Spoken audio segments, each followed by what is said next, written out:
나오냐?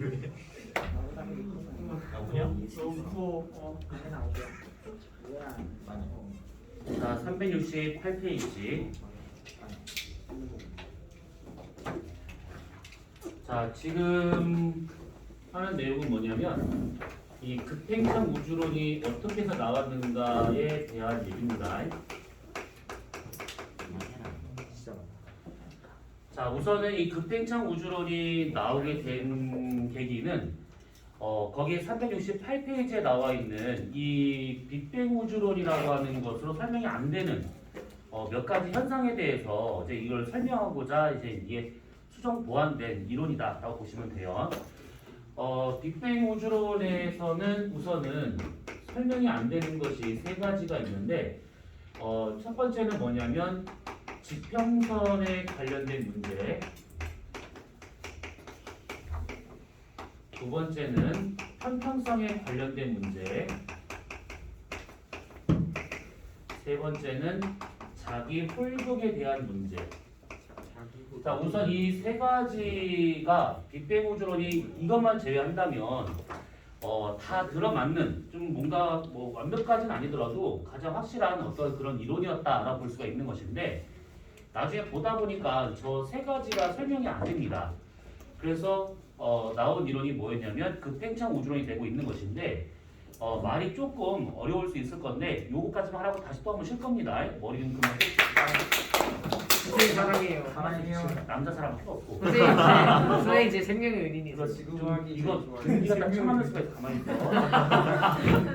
자, 그래서 저 세 가지 문제가 뭐냐면 우선은 이 빅뱅 우주론에서의 가장 얘기했던 게 뭐였냐면 우주의 팽창 속도 있죠. 이 우주의 팽창 속도는 광속이다 라고 본 겁니다. 팽창 속도를 광속으로 본 거예요. 그러면 이게 말은 뭐냐면 우주가 요만한 상태여가지고 이 상태에서 계속 똑같은 속도로 계속 이렇게 커졌다 라고 보는 겁니다. 똑같은 속도로 계속 팽창하고 있다. 어떻게? 광속으로. 그러면 이렇게 돼가지고 나중에 우주가 뭐 요만큼이 될 거다 이렇게 본 겁니다. 이렇게 되면 이제 어떤 문제가 생기느냐? 이제 저 세 가지 문제가 생기는데 우선은 저 세 가지 문제가 무엇을 말하고 있는 거냐면 이 지평선 문제라고 하는 것을 말하셨을 때 우선은 개념을 잘 보셔야 됩니다. 우주의 크기라고 하는 거하고 우주의 지평선이라고 하는 거하고는 이게 같은 개념이 아니에요. 무슨 말이냐면 우주의 크기는 실제 우주의 어떤 끝이 있다라고 가정한다 치면 그 우주의 끝이 어디에서 나타나는 것인가 이걸 말하고 있는 것이고 우주의 지평선이다라고 하면 이게 우리가 눈으로 관측할 수 있는 최대라고 보시면 돼요. 관측 한계라고 생각하시면 되는 겁니다. 그러면 우리가 눈으로 볼 수 있는 끝이 진짜 우주의 끝인가? 그건 아닐 수도 있다라고 보는 겁니다. 근데 빅뱅 우주론은 우리 우주는 어차피 광속으로 팽창을 했고 그리고 우주의 끝이 광속으로 팽창했기 때문에 우리가 눈으로 볼 수 있는 한계, 지평선도 어차피 우주의 끝이다라고 본 겁니다. 그래서 실제 빅뱅 우주론에서는 우주의 크기와 지평선이 같은 개념이다라고 생각하고 이게 점점 커졌다라고 본 겁니다. 그러면 이런 식의 문제가 생기면 어떤 일이 벌어지냐면 만약에 예를 들어서 우주가 이만하대요. 그러면 관측자 가운데 여기 이렇게 서 있습니다. 자, 그러면 여기에서 어떤 빛이 우리한테 와요. 그리고 여기에서 어떤 빛이 오기도 하고 여기에서 어떤 빛이 우리한테 오기도 합니다. 그러니까 모든 방향에서 어떠하든 간에 빛이 올 겁니다. 빛이. 그러면 그때 이 빛들의 정보를 분석하게 되면 얘하고의 빅뱅 우주론에서는 이것이 다 다르게 나타납니다. 왜 그러냐면 이 빛들 안에는 여러 가지 정보가 들어가 있는데 뭐가 있냐면 이 지역에 해당하는 온도, 그 다음에 파장, 이 파장은 결국 에너지 세기를 말하고 있는 것이죠. 아니면 어떤 물질에 대한 밀도, 뭐 기타 등등 뭐 이런 것들이 다 섞여 있는 상태에서 그 빛이 우리한테 정보를 주고 있는 것인데 여기나 하다못해 어디서 오는 빛이든 간에 이 빛에서 오는 정보를 봤더니 거의 다 똑같더라 라고 하는 겁니다. 그럼 당연한 거 아닌가요? 라고 생각할 수 있을 것인데 생각해보면 빅뱅 때부터 지금까지 광속으로 팽창을 해요.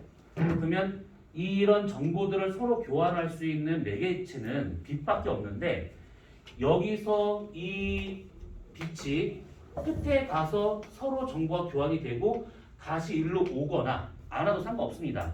여기 있는 정보를 빛이 일로 가서 여기에다가 그 정보를 전달하지 않는 이상은 얘랑 똑같은 정보가 되면 안 된다는 것이죠. 그런데 빅뱅 우주에서는 이것이 광속 팽창이기 때문에 빛이 출발해서 여기까지 갈 수가 없습니다. 무슨 말이냐면 만약에 이 우주 나이가 예를 들어서 한 40억 년이다 라고 가정하잖아요. 그러면 그때 우주의 뭐 구형이다라고 보고 만약에 반지름이 있다 치면 여기서부터 여기까지가 이게 40억 광년입니다. 이것이. 그러면 빛이 여기서 일로 가는 것만 40억 년이고 여기 있는 정보를 반대편으로 보내려면 40억 년 가고 40억 년을 또 가야 된다는 얘기죠. 근데 실제로는 이게 여기서 일로 가려면 시간상으로 80억 년이 걸린다는 얘기인데 우주의 나이는 40억 년밖에 안 돼요. 그러면 빛이 자신이 갖고 있는 정보를 반대편으로 전달하려면 지금의 현재 우주 나이보다 2배 정도의 그 시간이 더 필요한 것인데 그럴 수가 없다는 얘기죠. 이것을 말로 굳이 설명을 하자면 이겁니다. 여기 있는 애가 여기까지 정보를 전달하기 위해서 빛이 가기 위해서는 빛이 정보를 전달하기 위해서는 어느 정도의 시간이 필요할 것인데 그렇죠? 전달하기 위한 어떤 그 시간이 실제 우주의 나이보다 많다라는 겁니다. 여기서 일로 가는데 80억 년이 걸려야 되는데 실제 우주 나이는 40억 년밖에 안 된다 이겁니다. 그래서 여기 있는 애가 여기다가 정보를 줄 수가 없어요. 시간상으로 봤을 때. 그러면 이렇게 본다고 치면 빅뱅 우주에서 말하고 있는 대로 본다 치면 여기하고 여기나 또는 여기하고 여기나 여기하고 여기든 어디든 상관없습니다. 서로 만난 적이 없는 상태예요. 그러면 정보가 똑같을 수가 없다는 얘기죠. 똑같은 온도, 똑같은 밀도, 똑같은 성분이나 똑같은 에너지가 우리한테 골고루 들어올 수가 없다라는 뜻입니다. 어딘가는 분명히 다르고 또 다르고 이런 게 나타나야 되는데 빅뱅 우주는 그게 설명이 안 되더라 이 얘기입니다. 이게 지금 무슨 소린가 싶을 것인데 간단하게 예를 들면 간단하진 않지만 만약에 이 교실의 요 모양 그대로 지금 여기 나까지 보면서 19명이 있는데 지금 다 똑같이 이렇게 생긴 사람들 다 19명을 똑같이 이 패턴을 똑같이 앉혔습니다. 지금 책을 다 펼치고 있는 거 똑같은 페이지 수에다가 책이 놓여있는 각도까지 똑같이 해가지고 요 세트장을 만들어요. 만들고 난 다음에 내가 만약에 오늘 느닷없이 갑자기 얘 뺨을 빡 때렸어요. 그러면 얘는 분명히 내가 그 때린 그 힘만큼의 고통을 느낄 거예요. 근데 지구 반대편은 아르헨티나에 이 모양과 똑같은 사람들, 우리랑 똑같이 생긴 사람들을 다 이렇게 모아놓고 똑같은 책가의 각도, 쪽수 다 해놓고 똑같은 시간에 얘를 뺨을 때려요. 이거는 불가능하다는 얘기죠. 만약에 내가 그 반대편에 똑같은 세트장을 만들고 며칠, 몇 시, 몇 분, 몇 초에 얘 뺨을 때려 이렇게 서로 합의가 되지 않는 상황에서는 우연찮게 그렇게 서로 뺨을 때릴 수가 없다는 겁니다. 똑같은 환경에서. 이 말이에요. 서로 만난 적이 없으면 여기서 뺨을 때리잖아요.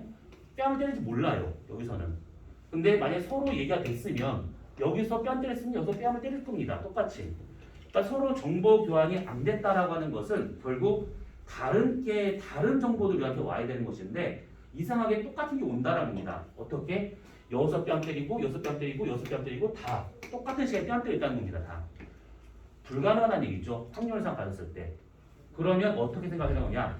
우주가 이렇게 처음부터 광속으로 팽창하면 이런 일이 벌어지기 때문에 사전에 한번 정보가 교환된 적이 있었던 시기를 만들어야 된다는 뜻입니다.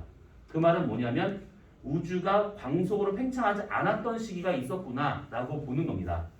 그래서 우주가 처음에 이만했지만 이 빅뱅 우주로는 이렇게 설명하고 있지만 극팽창 우주로는 아니다. 사실 더 작은 우주가 있었다 라고 본 겁니다. 생각보다 더 작았던 우주가 있었던 것이고 빅뱅이 만약에 요때쯤이었다 라고 본다고 하면 빅뱅 때부터 지금까지 쭉 똑같은 속도로 팽창했다는 것은 빅뱅 우주론이고 그렇지 않고 빅뱅 때부터 어느 시기까지는 우주의 크기가 상당히 작았지만 이 작았던 요 시기까지 해가지고 충분히 이 공간 내에서 빛을 통해 가지고 정보 교환이 일어났었다라고 보는 겁니다. 우리 언제 가서 뺨 때리자 이걸 딱 합의한 겁니다. 정보하는 무슨 뜻이에요? 응? 정보 요런 것들 이런 정보 이게 다 정보야. 빛이 저를 어떻게 봐요? 빛의 흡수선의 형태라든지 위치라든지 두께라든지 아니면 그 지역에서 보는 온도라든지 아니면 기체를 통과했을 때 기체의 밀도라든지 이런 것들이 다 빛을 통해서 알 수 있다는 얘기지. 이건 우리가 그 전에 스펙트럼을 통해서 얘기 다 했었습니다. 그래서 이런 정보들이 요 기간에 충분히 다 교환이 되고 똑같은 상태로 다 맞춘 상태에서 그 다음에 우주가 미친 듯이 커졌다라고 보는데 이렇게 우주가 엄청나게 빨리 커졌다라고 보는 이론이 급팽창 우주론입니다. 자 그러면 이게 지금 급팽창 우주론에서 보는 거랑 그 다음에 빅뱅 우주론 보는 거랑 우주가 좀 달라집니다. 뭐냐면 요게 파란색이 지금 이게 급팽창 우주론인데 급팽창 우주론에서는 우주의 크기만 지금 얘기하는데 크기만 계속 크기가 어느 시점까지는 작았다가 그 이후에 갑자기 확 커졌다라고 보는 겁니다. 그러면 요 시기를 구분을 해가지고 요 이전까지의 우주의 팽창 속도는 광속보다 작은 상태였다라고 봐야죠. 작은 상태. 우주가 커지는 속도가 광속 이하보다 더 작은 상태로 팽창했다는 뜻입니다. 그러다가 요 시기를 넘어서면서부터가 우주의 팽창 속도가 일부 광속 이상으로 팽창했다라고 보는 겁니다. 이렇게. 그래서 우주의 크기가 실제 우리가 볼 수 있는 우주보다는 훨씬 더 크게 나타나더라라는 겁니다. 아무튼. 그래서 요 놈이 우주의 크기. 요것이. 뭐? 누가 보면 강자라고 중간이나 방자리. 뭔 소리하고 자빠졌어.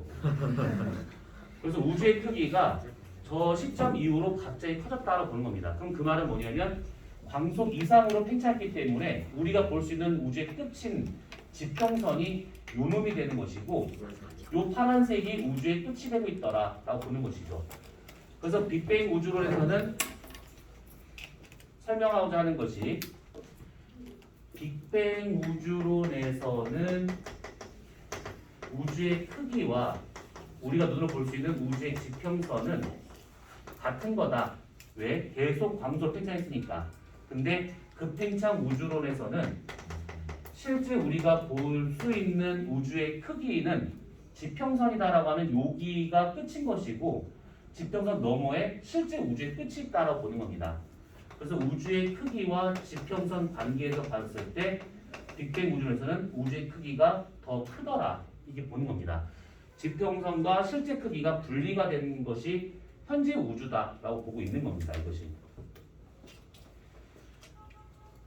그래서 우리가 지금 여기 서 있다라고 하면 우리는 여기까지는 볼 수 있지만 이거 넘어서는 관측이 불가능하다라고 보는 것이죠. 이렇게. 그러면 우선 첫 번째 문제는 대략 설명이 됩니다. 이렇게 어느 시점까지는 계속해서 팽창을 했지만 광속 이하로 팽창하다 보니까 충분히 이런 정보들이 교환이 되고 난 다음에 그 이후에 빵 커진 거다라고 그러면 모든 방향에서 오는 빛들의 정보가 거의 동일한 상태가 설명이 됩니다. 서로 다 정보가 교환되고 나서 오고 있는 빛이니까 비슷한 정보를 우리한테 주고 있더라 이 얘기죠. 자, 그 다음에 편평성 문제라고 하는 것은 뭐냐면 우주가 만약에 빅뱅 우주론처럼 우주의 크기가 곧 지평선이다 라고 하게 되면 우리는 실제 우주의 끝을 볼 수 있다는 뜻입니다. 우주의 끝을. 지평선과 우주의 크기가 동일하다면 그러면 우리가 어딘가를 관측을 했어요. 그러면 우주의 끝인 뭐 장벽이 있다 치면 그 장벽이 보여야 됩니다. 근데 그 장벽이 있을 수도 있을 수도 있고 없을 수도 있다. 아무튼 뭐 다 치고 그러면 우주의 끝이 어딘가에서 우리가 눈으로 볼 수 있다 치면 우주가 구형일 때 이런 식의 어떤 뭔가 곡률이 보여야 됩니다. 이게 구부러질 정도가 보여야 돼요. 우주가 네모일 수도 있고 세모일 수도 있는데 뭐 그런 도형적인 것은 상관없고 어쨌든 간에 우주의 끝이라고 하는 그 부분이 우리한테 뭔가 보여야 되는데 안 보여요. 그래서 급팽창 우주에서 이것을 어떻게 설명하냐면 어차피 우리가 볼 수 있는 한계는 여기까지다. 우주의 공유는 뒤에 있다. 그러면 우리는 어차피 보질 못하는 거니까 굳이 볼 필요가 없다. 이렇게 얘기를 하고 있는 겁니다. 그래서 편평성 문제다라고 하면 우주의 공유를 볼 수 있는가 없는가 빅뱅 우주로는 볼 수가 있어야 되는데 실제로 볼 수가 없다. 그러면 급팽창 우주를 해서는 우주의 크기가 지평선 밖으로 넘어갔으니까 볼 수가 없다. 이 얘기입니다. 그러니까 이렇게 설명하면 이 교실이 이게 지금 지평선입니다. 내가 볼 수 있는 한계는 이 벽까지밖에 안 돼요. 근데 내가 이 벽을 뚫고 저 바깥쪽에 있는 뭐 저기 송도 넘은 두 번째 딸이 뭐예요? 이교 그거를 본다고 이게 상상은 되지만 이게 실제로 보이진 않죠. 그래서 우리가 볼 수 있는 끝은 여기지만 그 바깥쪽에 뭔가 더 있을 거다 이렇게 얘기를 하고 있는 겁니다. 그래서 우주의 공유를 볼 수가 없다라고 얘기를 하고 있는 중이죠. 그 다음에 세 번째는 자기 홀극 문제인데 홀극이라고 하는 것은 이 자석은 NS로 되어 있는 쌍극이죠. 쌍극인데 우주 생성 초기에 홀극이 있었다라고 얘기를 하고 있는 겁니다. 그렇다면 우주가 요만했었을 때 홀극이 이렇게 분포를 해요. 분포를 하다가 얘가 나중에 빵 하고 커집니다. 그럼 여기 있던 이 홀극들이 골고루 분포하는 것이 아니라 이 우주 외곽에 이렇게 몰려 있을 거다라고 보는 거예요. 이렇게. 그러면 이렇게 된 상태인데 빅뱅 우주에서는 이 크기가 지평선이기 때문에 우리는 여기 가운데 서가지고 어디를 보든 간에 이 홀극이 관측이 돼야 돼요. 그런데 이게 안 보입니다. 말로만 존재하고 있는 겁니다. 다 이게. 그러면 이게 왜 관측이 안 되는가?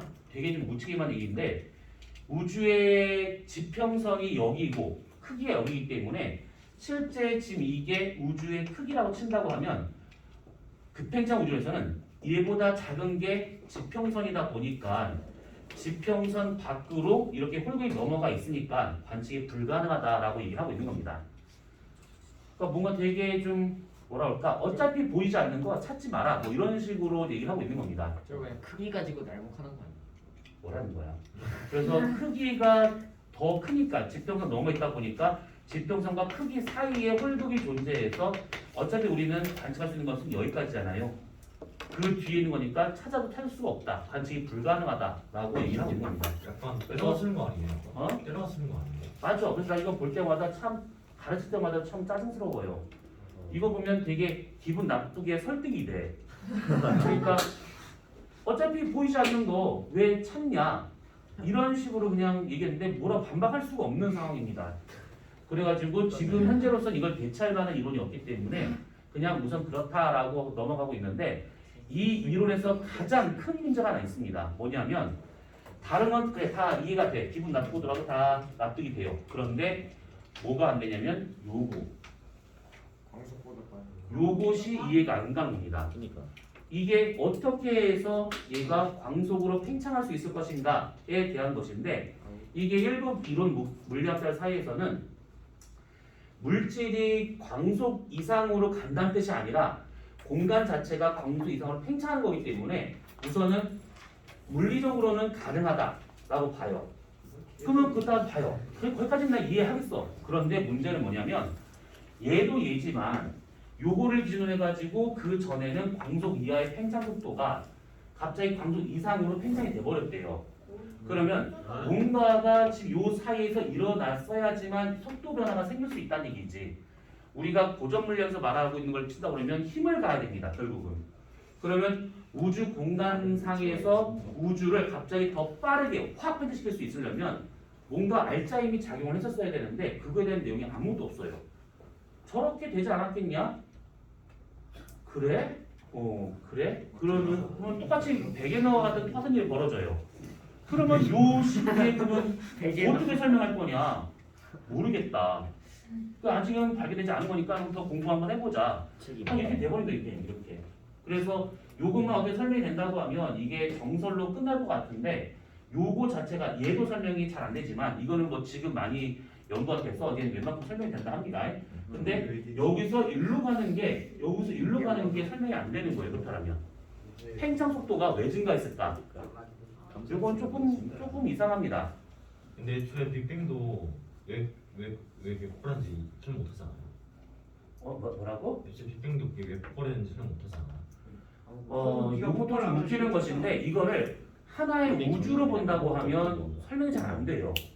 한 점으로 모았다는 것 자체가 신기한 거고 그 점이 폭발했다는 것도 신기한 것인데 이게 한 개의 우주로는 죽었다고 해도 설명이 안 됩니다. 어떤 힘으로 그 전에 우주가 있었는지 모르겠지만 그 많은 물질이 그 한 점에 있었을 것인가에 대한 것이 이게 설명이 안 되고 있는 것이고 그 다음부터는 어떻게 간에 설명 가능할 수 있습니다. 근데 그 시점 이전 이게 설명이 안 되는 것이죠. 그래서 지금 나오고 있는 이게 뭐냐면 우주는 한 개가 아니다. 그러면 우주가 이게 여러 개의 우주가 다 있는 상태에서 지금처럼 우주가 팽창하고 있는 우주가 있으면 여기서 팽창을 한다, 여기서 팽창을 한다, 그럼 여기 가운데 끼는 우주는 수축할 수밖에 없다는 것이고 팽창을 많이 하다 보면 쭉 눌려가지고 하나의 점으로 갔다가 얘가 빵 터지면 나머지 우주를 다시 밀어내서 수축을 시키고 이런 식으로 되는 게 아닌가라고 설명하는 경우가 있는데 요거는 조금 생각을 해볼 만한 것이 뭐냐면 빅뱅 이전에 대한 시간이 없죠. 현재 우주에서는 빅뱅 이전의 시간에 대한 것이 아무것도 없습니다. 하다못해 그런 지금 얘기했던 그런 내용이 설명이 되려면 실제 우주의 끝을 넘어가서 여기에 뭔가 다른 게 있다라는 게 관측이 돼야 되는데 그게 지금 없는 상태입니다. 그러니까 지금 얘기했던 다 모든 거는 다 가설이고 뭐 마리주아 가설이지 그냥 SF입니다. 그래서 나는 이 우주론을 보면서 되게 좀 뭐라 그럴까 이걸 연구하고 공부하는 사람들은 미안하지만 되게 가짠타라는 생각이 들어요. 뭔가 계속 허상을 잡는 듯한 느낌이잖아요. 확실한 어떤 물리적 증거를 제시하는 것이 아니라 허상을 지금 잡고 있는 것 같아가지고 보면 볼수록 좀 짜증이 나는 단원이긴 합니다. 자, 아무튼 그래서 빅뱅 우주론에서 설명하지 못했던 이론들 세 가지를 급팽창 우주론, 다른 말로 인플레이션 우주론이라 하는 저것이 등장을 하면서 이런 것으로 해결 가능하더라, 이렇게 설명 가능하더라 라고 얘기합니다. 그렇게 해서 나온 게 그 맨 밑에 보시면 뭐가 있냐면 우주의 시간과 크기에 대한 그래프가 나온 게 있습니다. 여기를 우주의 시간이라고 생각을 해보고 여기를 우주의 크기라고 보면 여기가 처음 이제 빅뱅이었다라고 했었을 때 빅뱅 우주론은 처음부터까지 쭉 팽창했다라고 보는 거지만 현재에서의 우주론은 그렇게 보지 않고 빅뱅 이후에 우주가 확 팽창했다가 쭉 가다가 이렇게 증가하고 있다라고 보고 있습니다. 그래서 지금 딱 보시면 빅뱅 이후 여기에서 아주 빠르게 우주의 크기가 확 커집니다. 요 놈이 급팽창 우주. 그리고 여기서 나타나는 요것이 등속팽창 우주. 우리는 현재 여기쯤에 있습니다. 근데 현재 바로 전에 우주의 속도가 갑자기 증가하고 있어요. 그래서 여기 구간을 가속 팽창 우주.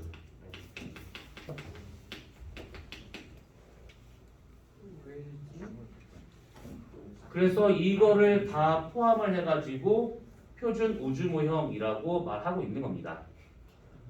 급팽창 우주론, 빅뱅 우주론, 그다음 가속 팽창 우주론까지 해서 다 합쳐가지고 왜? 유리가 아이시래요. 무슨만 행복해질 거야. 닥쳐봐. 그래서 이 세 가지 합쳐서 표준 우주 모형이라고 말하고 있는 겁니다. 자, 그러면 이제 이것만 정리하고 잠깐 쉬었다 하고 합시다. 자, 급팽창 우주론과 같은 경우에는 빅뱅 우주론에서 설명하지 못했던 것들을 보완하는 과정에서 나온 이론이 될 것이고 등속팽창 우주론이라고 하는 것은 결국 빅뱅 우주론의 연장선이다라고 생각하시면 되고 그 다음에 가속팽창 우주라고 하는 것은 이건 이따가 할 내용인데 거기 지금 까만색 그림 바로 위를 보세요. 가로 6번에 우주의 가속팽창이라고 나온 것 중에서 1A형 초신성이라고 하는 것이 있습니다. 이것을 관측을 해가지고 우주가 가속 팽창되고 있구나라고 하는 것을 알아내게 된 겁니다.